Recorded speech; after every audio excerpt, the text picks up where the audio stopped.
The stars shimmered against the infinite blackness as the Earth exploration vessel Horizon drifted at the edge of human-controlled space.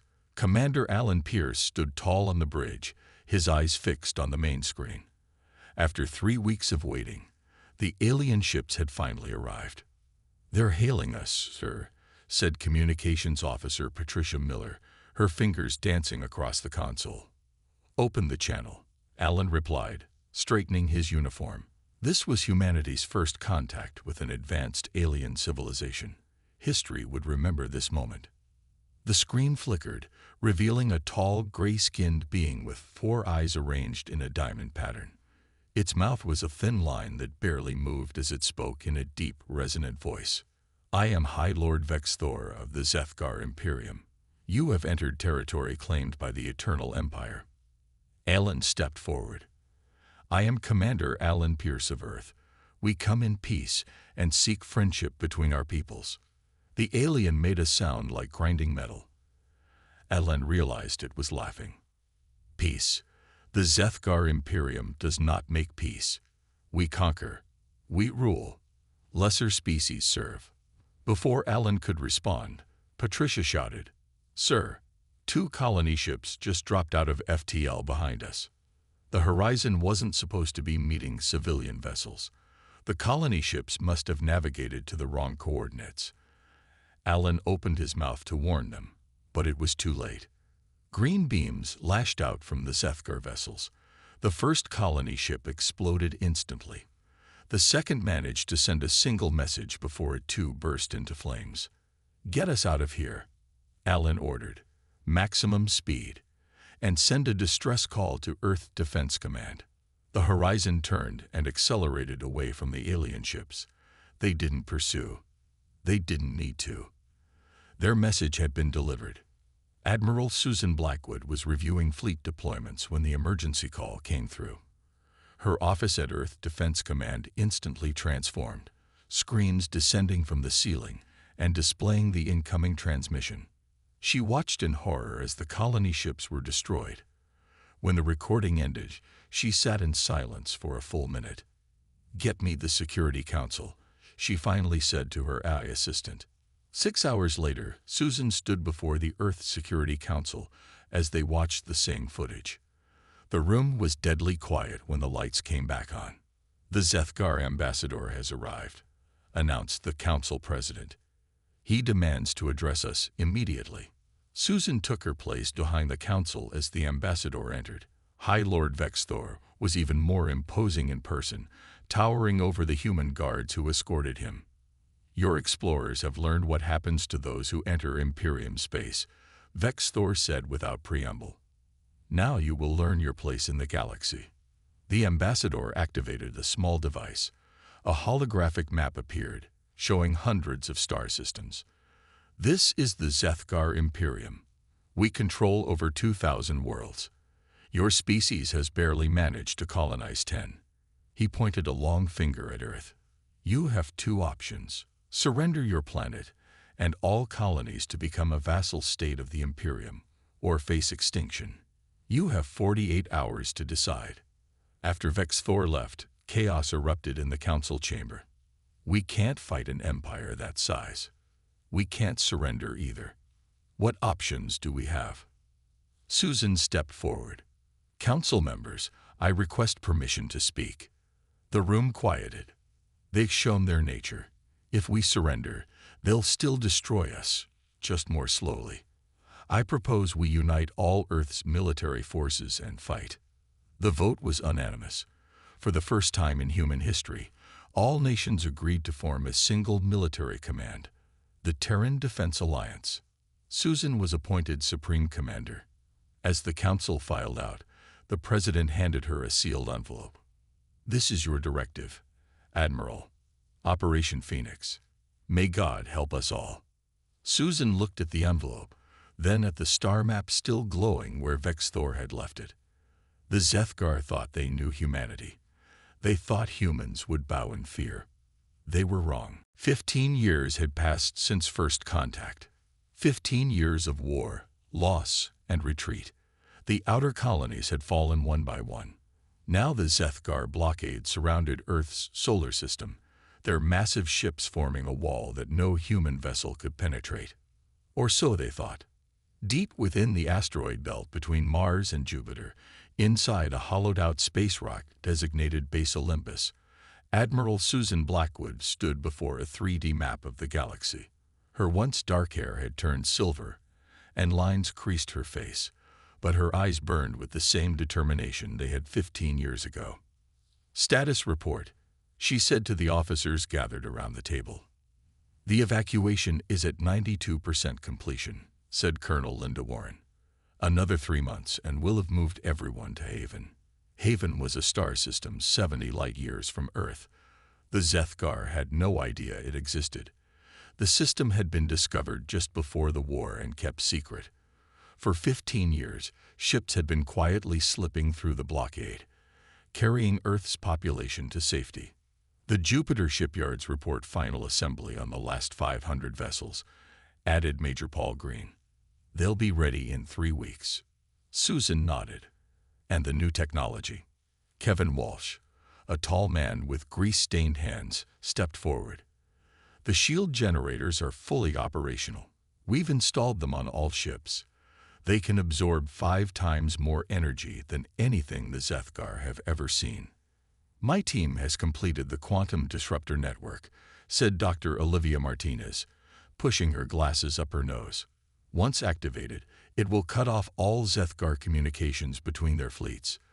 They'll be isolated from each other." Susan allowed herself a small smile. For 15 years, the Zethgar had believed they were crushing humanity. They didn't know that each battle, each retreat, had been calculated. The humans fought just hard enough to make the aliens believe they were winning, while hiding their true strength. "Colonel Dawson, what about the intelligence mission?" Susan asked. Frank Dawson stepped into the light. His face bore scars from countless covert operations. "Complete success, Admiral. We have the schematics for every class of Imperium ship, the locations of all their major bases, and most importantly," he paused, a rare grin forming on his face, "we know where their homeworld is. And it's not as well defended as they want everyone to believe." Susan turned back to the galactic map. With a gesture, she zoomed in on a star system near the center. The Zethgar homeworld glowed red. "For 15 years, they thought we were losing," she said quietly. "For 15 years, we've let them believe Earth was our last stronghold, that breaking our blockade would end humanity's resistance." She turned to face her officers. "The Zethgar don't know that we've built over 5,000 ships in the hidden shipyards of Jupiter. They don't know we've developed technology beyond their understanding. And they certainly don't know that we've evacuated nearly our entire population to a safe haven beyond their reach." Susan tapped a button. The map changed, showing the location of their hidden fleet. It was massive, far larger than anything humanity had ever built before. Operation Phoenix was never about defending Earth. It was about letting the enemy think they've won, while we prepared for a counterattack they could never imagine. She looked at each officer in turn. "In 30 days, we launch. We won't attack their blockade. We won't try to save Earth. We'll strike directly at the heart of their empire. While they celebrate their victory over humanity, we will bring the fight to their doorstep." Kevin raised his hand. "But Admiral, what about the people still on Earth?" Susan's face hardened. "The Zethgar will find an empty planet. The last transport leaves tomorrow. Earth will be abandoned, but not forgotten." She looked once more at the map, at the red dot that marked the enemy homeworld. "The Zethgar wanted total destruction. We're going to give it to them." Lieutenant Gregory Wells crouched behind a broken wall on the dusty surface of Mars. His armor was scratched and dented. Nearby, 20 soldiers waited for his signal. They were the last visible human military force in the solar system. That was exactly the plan. "Zethgar patrol coming in from the east," whispered Sergeant Judy Miller through the comm. 3 hover tanks and about 30 foot soldiers." Gregory checked his weapon. "Remember the mission. Make them think we're desperate. Make them think we're the last ones left." His team nodded. For weeks, they had been fighting a losing battle on Mars. But this wasn't a real last stand. It was a show, a carefully planned distraction. Now, Gregory shouted, and his soldiers opened fire. The battle was fierce but controlled. The humans fell back step by step, making the aliens work for every small victory. Gregory saw 2 of his soldiers fall. The losses were real, but necessary to make the deception work. High above Mars, Captain Nancy Rodriguez guided her stealth ship through the Zethgar fleet. Her vessel was invisible to their scanners, thanks to technology developed by Dr. Martinez. Approaching the command ship, she whispered, though no one could hear her in space. Her mission was critical. The small devices in her cargo hold would allow humanity to track every Zethgar ship in the system. They had to be placed precisely. Nancy maneuvered carefully alongside the massive alien flagship. Working quickly, she attached the first quantum beacon to its hull. Then she moved to the next ship, and the next. On Mars, Gregory's team retreated into the old human colony dome. The Zethgar forces surrounded them, cutting off all escape routes. "This is your final warning," boomed the voice of the Zethgar commander. "Surrender now." Gregory looked at his remaining soldiers. They all knew their role in this grand deception. "We surrender," he transmitted. "We have no more weapons, no more ships, no more hope." The Zethgar troops moved in cautiously, taking the humans prisoner. Gregory allowed himself to be bound, watching as the aliens searched the colony for hidden weapons or traps. They found nothing because there was nothing to find. The real weapons were far away, preparing for a strike that would change the galaxy forever. In the Zethgar command ship orbiting Mars, Supreme Commander Zalvek recorded a message for the Imperium. "The human resistance is broken. Their final military outpost has fallen.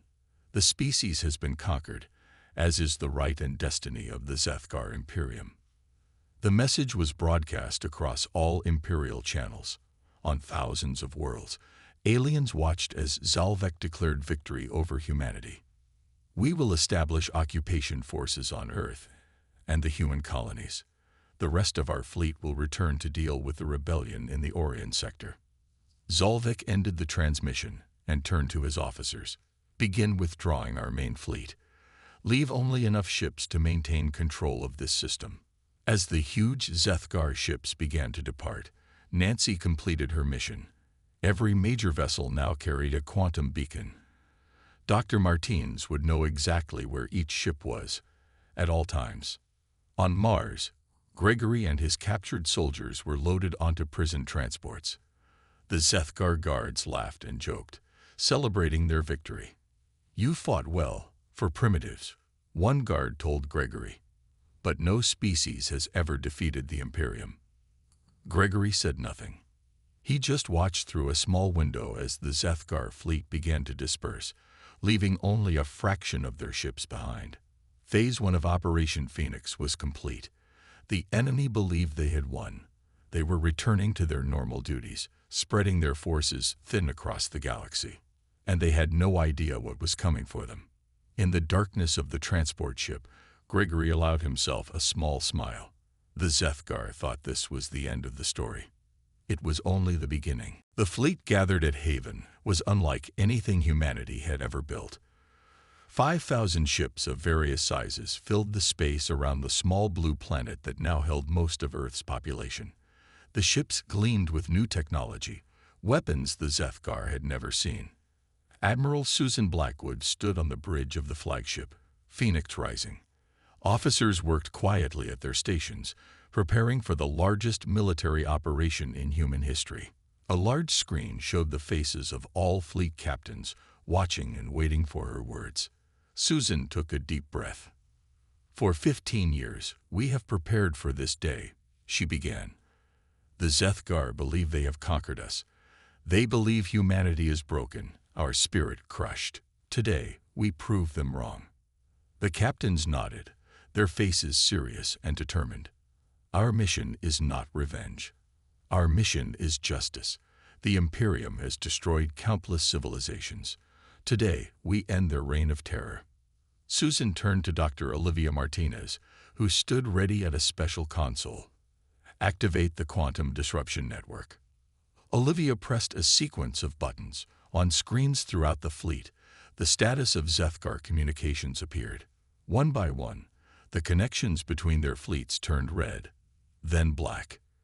Disruption complete, Admiral, Olivia reported. All Zethkar fleets are now isolated from one another. They cannot coordinate a response. Susan nodded. This was the moment they had planned for years. The Zethkar fleet was scattered across the galaxy, thinking the war was over.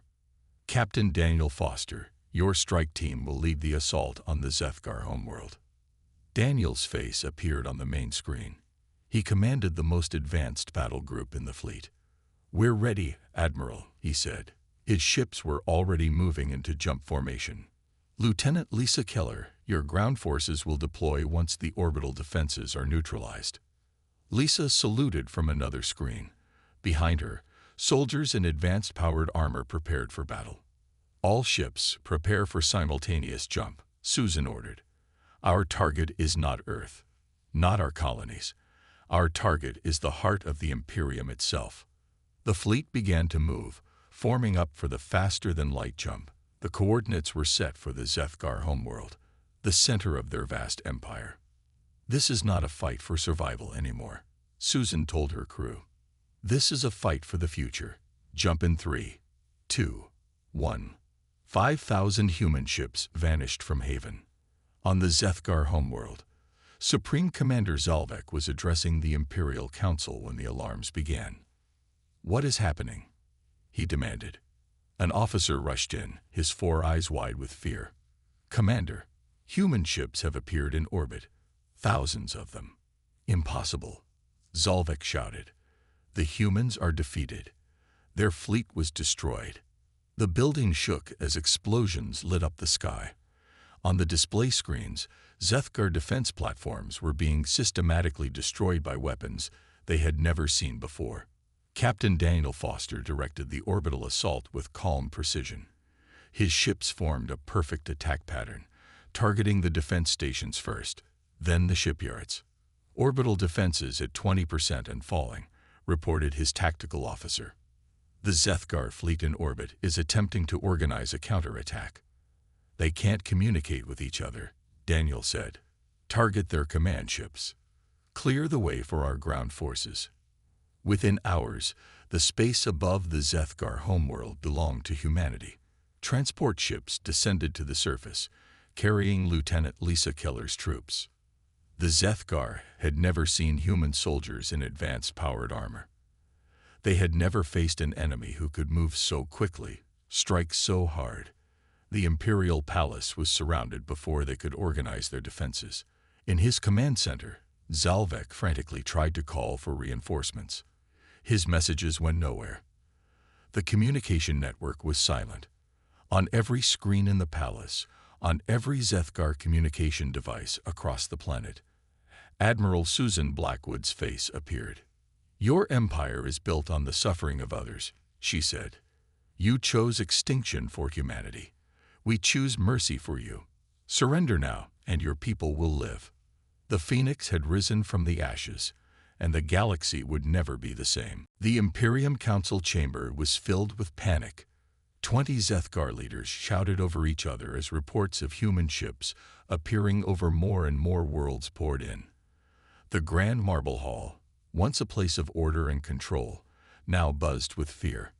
Councillor Thexera, the oldest member, slammed his 4-fingered hand on the table. Silence. This chaos helps nothing.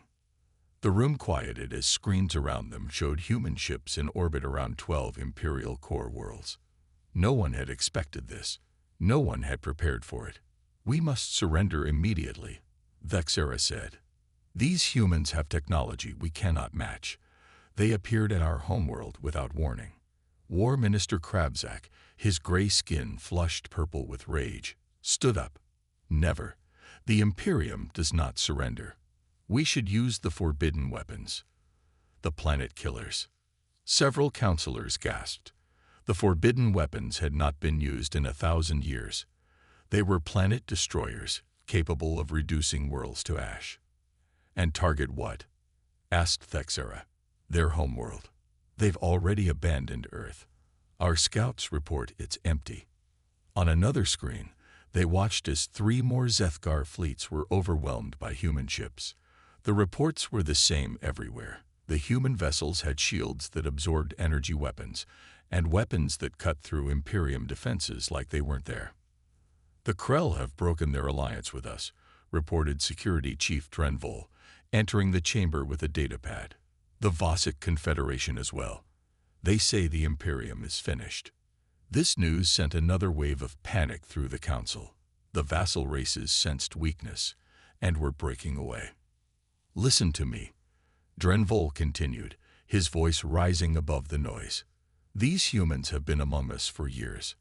My agents have discovered their spies embedded in every level of our government, our military. They know everything about us. The room fell silent as the implications sank in. The humans hadn't just built ships in secret. They had studied the Imperium from within, learning all its weaknesses. At that moment, all the screens in the chamber changed. Admiral Susan Blackwood's face appeared, calm and determined. Members of the Imperium Council, she said, your empire covers thousands of worlds, built through conquest and subjugation.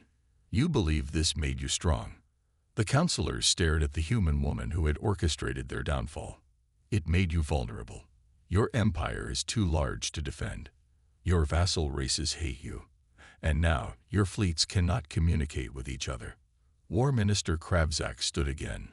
We will never surrender to primitives. We will. Susan continued as if he hadn't spoken. Our forces now control your capital and 12 core worlds. We have disabled your main fleets, but unlike you, we do not seek extinction. The screens changed again, showing images of Zethgar civilians being treated by human medical teams, children receiving food from human soldiers. Your empire was built on conquest, Susan said. Ours will be built on cooperation. All worlds of the former Imperium will be given independence and the choice to join a new federation as equals. The counselors looked at each other in confusion. This was not how conquests were supposed to end. You have 1 hour to surrender formally, Susan concluded, or we will continue our campaign to liberate every world in your empire. When her face disappeared from the screens, the council erupted again. But now a new sound could be heard outside. Cheering. The ordinary citizens of the capital were celebrating in the streets. Thexera moved to a window and looked out at the crowds. Many were waving makeshift white flags. They welcome their conquerors, he said softly, because the humans offer something we never did. What is that? Asked Drenvol. Freedom, Thexera replied. The Imperium as we knew it is over. Outside, human ships continued to arrive in the skies above the Zethgar homeworld, not as destroyers, but as liberators. While the Imperium Council debated surrender, Admiral Kelzoth was not ready to accept defeat. His warship slipped away from the battle over the Zethgar homeworld, heading for a secret moon base known only to the highest military leaders. The base, called Terminus, orbited a dead moon in a forgotten star system. It housed weapons too terrible to use, even for the conquering Zethgar, weapons that had been banned for 1,000 years. Kelzoth landed his ship and rushed past the few guards. They knew better than to question an admiral, especially one with rage burning in all 4 of his eyes. Open the vault, he ordered the base commander. Admiral, those weapons are forbidden, the commander protested weakly. The Imperium is falling, Kelzoth hissed. I will not let aliens who were throwing spears a few centuries ago destroy everything we built. Deep in the secret base, a massive door slid open. Inside were sleek black missiles, each capable of destroying a planet.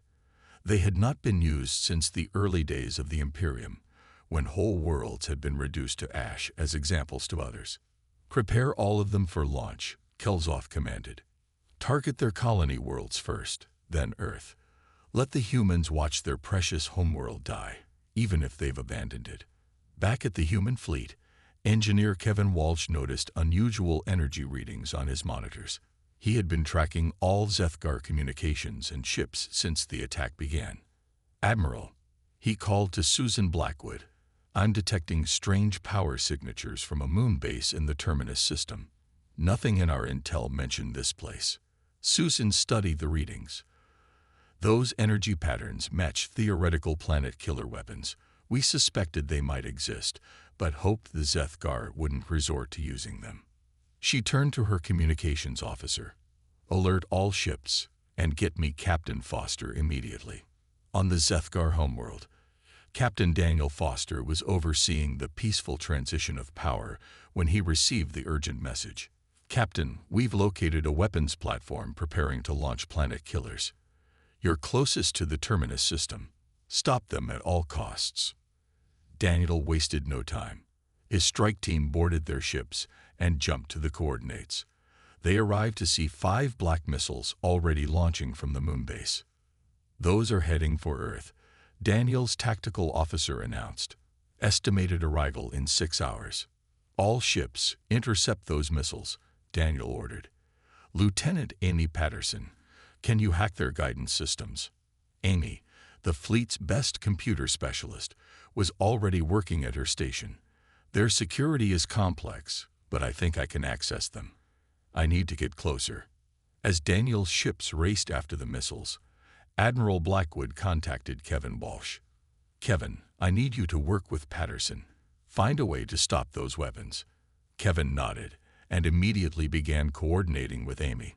The missiles' guidance systems have a similar architecture to their communication networks. If we modify our quantum disruptor, Daniel's fastest ships managed to catch up with the missiles. Amy and Kevin worked frantically to hack into their control systems. "I've got it," Amy shouted finally. "I can't shut them down, but I can change their course." "Where can we send them that won't harm anyone?" Kevin asked. "Empty space, far from any planets or shipping lanes," Daniel decided. Amy's fingers flew over her console. The missiles suddenly changed direction, veering away from their path toward Earth. On his base, Admiral Kelzoth watched in disbelief as his weapons turned away. How are they doing this?" The planet killers detonated harmlessly in the void between star systems. The explosion was visible as a bright flash of light across hundreds of light years, a spectacular but harmless light show. Daniel's strike team surrounded the moon base. "Admiral Kelzoth," he transmitted, "your weapons have failed. Surrender your base immediately." Inside the vault, Kelzoth stood among the remaining planet killers. His last desperate attempt to save the Imperium had failed. The humans had countered even these, the most destructive weapons in the galaxy.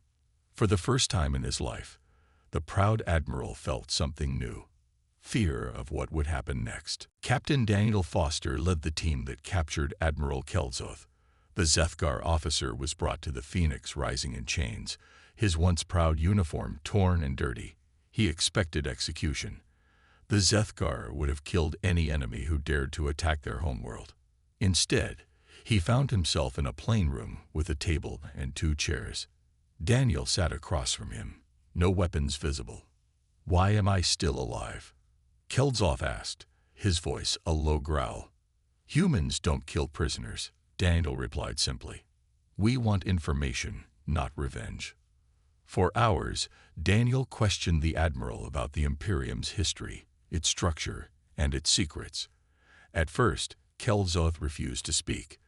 But as the hours passed, something strange happened. The human showed no anger, no hatred, just patient curiosity. Finally, Kelzoth broke. "You don't understand what you've done," he said. "The Imperium is not what you think." "Explain it to me," Daniel said quietly. "The Zethgar are not the founders of the Imperium.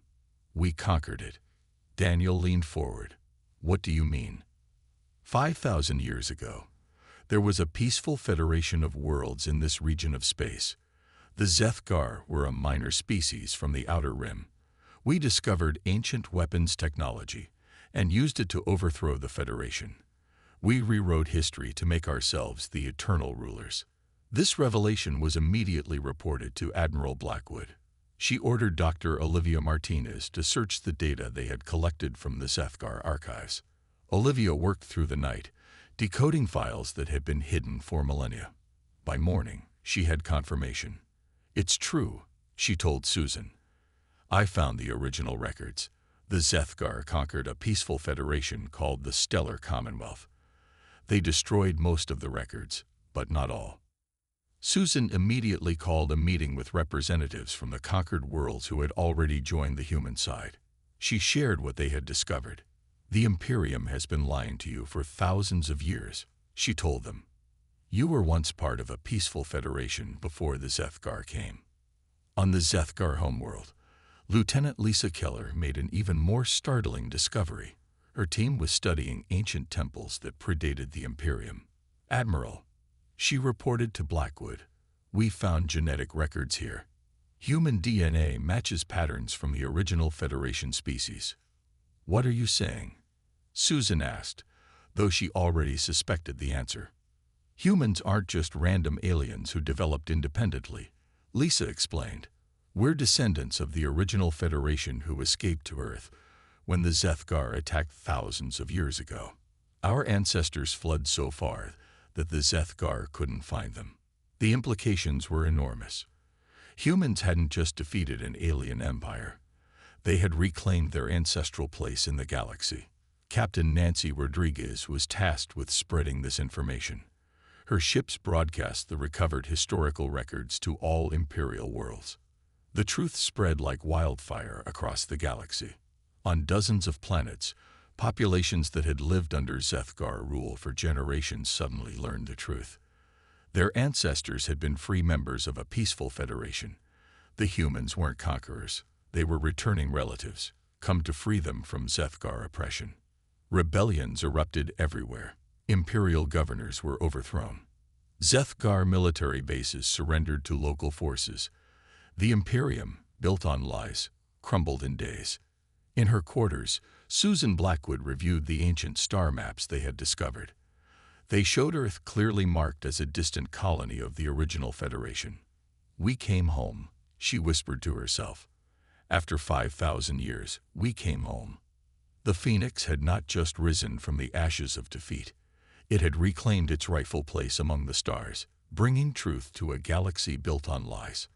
And the people of 1,000 worlds welcomed their long-lost cousins with open arms. 6 months after the human fleet arrived at the Zethgar homeworld, representatives from 100 formerly conquered worlds gathered in the grand hall of what had once been the Imperial Palace. The marble walls remained, but the symbols of Zethgar rule had been replaced with a simple emblem: a circle of stars surrounding a phoenix.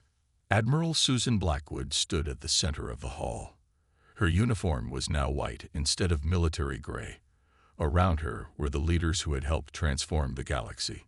"Today," she said, her voice carrying to every corner of the room, "we signed the Galactic Concordat, not a document of conquest, but one of cooperation." She looked at the diverse beings gathered before her. Some had scales, others fur. Some breathed different air mixtures. But genetic studies had confirmed that all shared a common ancestor with humans. 5,000 years ago, the Stellar Commonwealth was destroyed by conquest. Today, we rebuild it as equals. One by one, the representatives came forward to sign the agreement. Even a small group of Zethgar, those who had rejected their species' violent past, joined the new federation. In another part of the former imperial capital, engineer Kevin Walsh unveiled his newest creation to a crowd of scientists from dozens of worlds. "The Quantum Gateway Network will connect all member worlds," he explained, pointing to a glowing holographic display. "Travel that once took weeks will take hours." The scientists applauded. Already, the technology humans had developed in secret was being shared, improving life across the galaxy. On a training field outside the city, Lieutenant Lisa Keller watched as soldiers from 20 different species practiced working together. They wore armor with the Phoenix emblem. "You're not conquering armies anymore," she told them. "You're peacekeepers. Your job is to protect, not control." It was a new concept for many of them. Under the Imperium, soldiers had existed only to expand territory and crush resistance. Now they were learning a different purpose. In orbit above the planet, Captain Daniel Foster welcomed representatives from previously unknown species onto his ship. The news of the Imperium's fall had spread beyond its borders, and new civilizations were reaching out to join the Federation. "We have room for everyone at the table," he told the visitors, "as long as you come in peace." One of the alien diplomats, a tall being with silver skin, seemed confused. "You destroyed the most powerful empire in the galaxy. You could rule everything. Why share power?" Daniel smiled. "Because that's not who we are. We came to end an empire, not become one." In a newly established Center for Galactic History, Dr. Olivia Martinez opened the doors to an exhibition of artifacts recovered from the original Commonwealth era. "We've recovered only fragments of our shared past," she told the visitors who filled the halls. "But each day brings new discoveries. Our goal is to restore the knowledge that was almost lost forever." Near the end of the day, all the leaders gathered again as Admiral Blackwood prepared to depart. The Phoenix Rising would lead the first joint human-alien expedition beyond the borders of the former Imperium, exploring regions no one had visited in thousands of years. "We came prepared for total destruction," Susan said in her final address, "but found a galaxy waiting to be rebuilt. Humanity's true strength was never our weapons, but our capacity for both justice and mercy." She looked at the faces around her, no longer enemies or strangers, but allies and friends. The Zethgar thought they knew humanity. They thought we were weak because we valued peace. They were wrong. We are strong precisely because we prefer peace, but we'll fight with everything we have when necessary. As the Phoenix Rising lifted off, headed for unexplored space, a memorial was unveiled on Mars. It honored Lieutenant Gregory Wells and his team who had staged the last stand that fooled the Imperium. The inscription read simply, "They made the enemy believe they had won. In doing so, they saved not just humanity, but the galaxy itself." The Phoenix had not just risen. It had transformed the stars.